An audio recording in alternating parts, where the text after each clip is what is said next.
प्रतिभा स्थली को देखने आए हैं। बहुत दिनों से नाम सुन रखा था और दीदी जी से मुलाकात भी हुई थी। आपका वहाँ पे इस प्रकल्प के बारे में जानकारी भी आपने दी थी, तो देखने की दृष्टि से यहाँ आए थे, इसलिए विचार व्यक्त करना एक अलग बात हो गई है। जैसा इस संस्थान का नाम है प्रतिभा स्थली, यानी कि देश की प्रतिभाओं को गढ़ने की एक टकसाल है।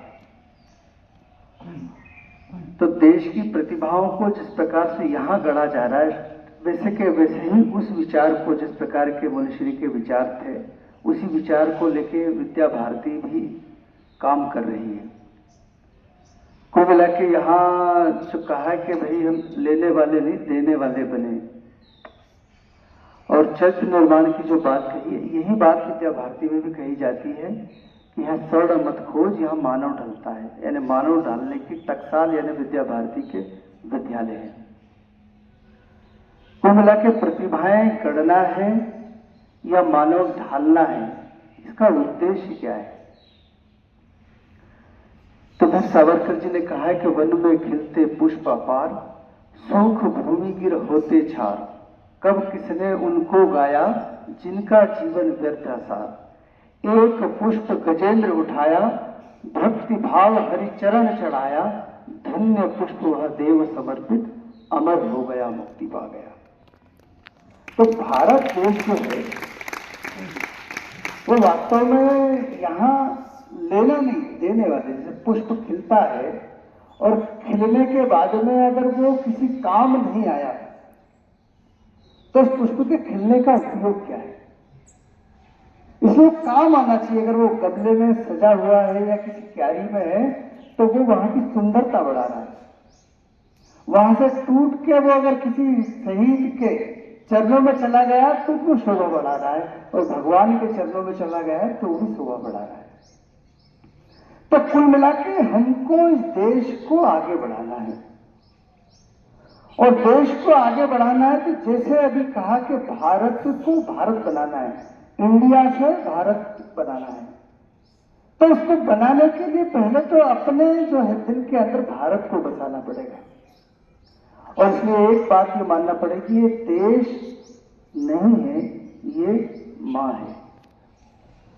और माँ है तो माँ के प्रति देखने का जो दृष्टिकोण है वो एक अलग प्रकार का होता है। और इसलिए जो कहते हैं अन्न जहां का हमने खाया, वस्त्र जहां के हमने पहने, वह है प्यारा देश हमारा, देश की रक्षा कौन करेंगे? हम करेंगे, हम करेंगे। लेकिन जब मां मांगते हैं तो एक भक्ति का भाव पैदा होता है, और इसीलिए अटल बिहारी वाजपेयी ने भी कहा, भारत जमीन का टुकड़ा नहीं, जीता जागता राष्ट्र पुरुष है।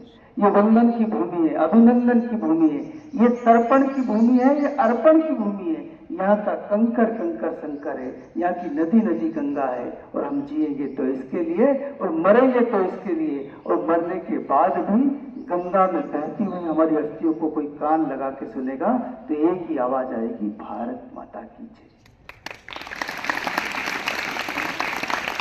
और इसलिए अगर हम पहले जाएंगे त्रेता युग में, तब भगवान राम भी यही कहते हैं, अति स्वर्णमयी लंका न मम लक्ष्मण रोचते, जननी जन्मभूमि स्वर्गादपि जरेसी। मुझे सोने की लंका प्रिय नहीं, मुझे तो मेरी जननी जन्मभूमि प्रिय है। और यहाँ तक कि एक मुसलमान होने के बाद भी इस देश के राष्ट्रपति हुए जो परम भक्त थे, देश के लिए बहुत कुछ किया, डॉक्टर APJ अब्दुल कलाम, उन्होंने भी यही बात कही कि कयामत के दिन मिलेगा तुझसे कलाम, माँ तुझे सलाम, माँ तुझे सलाम। तो इसका अर्थ है कि हमको देश के लिए कुछ करना है। और दुनिया के अंदर जितने महापुरुषों ने भारत की भूमि पर जन्म लिया है, देव प्रतिमाओं ने जितना भारत की भूमि पर जन्म लिया है, कहीं नहीं लिया है, हर क्षेत्र में लिया है। अगर हम देखें तो भक्ति आंदोलन केवल भारत में पढ़ने को मिलता है। अगर हम देखें तो गौतम बुद्ध और महावीर स्वामी इसी भूमि पर हुए हैं। हम देखें तो राम कृष्ण इसी भूमि पर हुए हैं। हम देखें तो सुभाष चंद्र बोस, भगत सिंह, चंद्रशेखर आजाद, गुरु गोविंद सिंह जैसे महापुरुष भी इसी भूमि पर जन्म हुए हैं। लेकिन जो आचार्य श्री ने कहा कि ये जो देश को अंग्रेजों ने इंडिया बना दिया है, उसको हमको भारत बनाना है। तो भारत बनाना है तो करना क्या है? तो फिर प्रश्न उठा, यह मां आज मलिन क्यों है, हम सबके रहते क्यों है दुखियारी, उन संतानों को फटकारे की दुनिया, जिनके रहते उजड़े मां की फुलवारी। इस मां की फुलवारी को हमको सजाना है, संवारना है। इसका मतलब पहली बात है, अपने जीवन को सजाना है, संवारना है।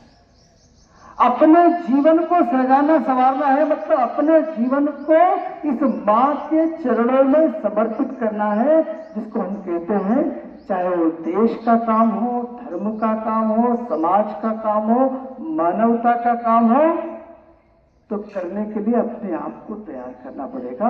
अर्थात मैं क्या हूं, अर्थात मेरे कर्तव्य क्या है, अर्थात मेरा दायित्व क्या है, जिससे मैं इस समाज का भला कर सकूं, इस धर्म का भला कर सकूं, इस मां का भला कर सकूं।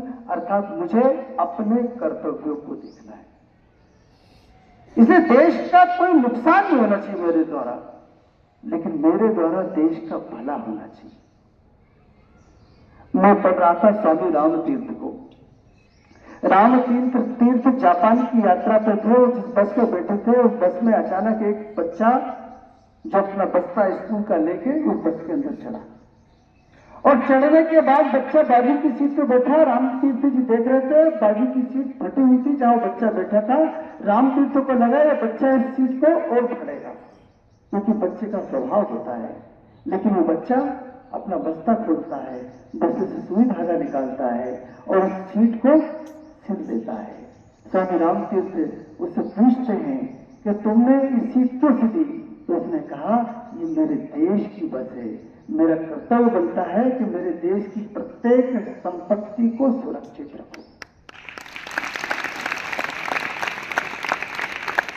इसलिए हमारा भी कर्तव्य बनता है कि देश की ये जो परिसर है, आज हम लोग किस कैंपस में रहते हैं, ऐसा कैसे ही हमारा एक बहुत बड़ा परिसर है जिसको हम कहते हैं भारत। तो हमको शुरुआत में का अपने से करनी पड़ेगी कि यहाँ के नियम बने हैं, यहाँ का अनुशासन बना है, उसका प्रत्येक का अक्षर का पालन करना, ताकि अपने जीवन का स्वभाव बने। हर काम को नियम से करना, और नियम से करते करते व्यक्ति का जीवन वैसा बन जाता है। जब हम यहां से निकल के जब बाहर जाएंगे, तो भारत के जितने नियम बने, जिसको हम कहते हैं हमारा संविधान, संविधान में अधिकार दिए हैं कि कर्तव्य भी दिए, उन कर्तव्यों का पालन करना। जैसे जापान के लोग अपने हाथ में घड़ी नहीं पहनते, लेकिन समय का पालन करते हैं। इसलिए मेरा आपसे केवल इतना निवेदन है कि हम खुद अपने आप को इस देश को समर्पित करने के लिए अपने कर्तव्यों को निभाएं, समय का पालन करें, अनुशासन का पालन करें।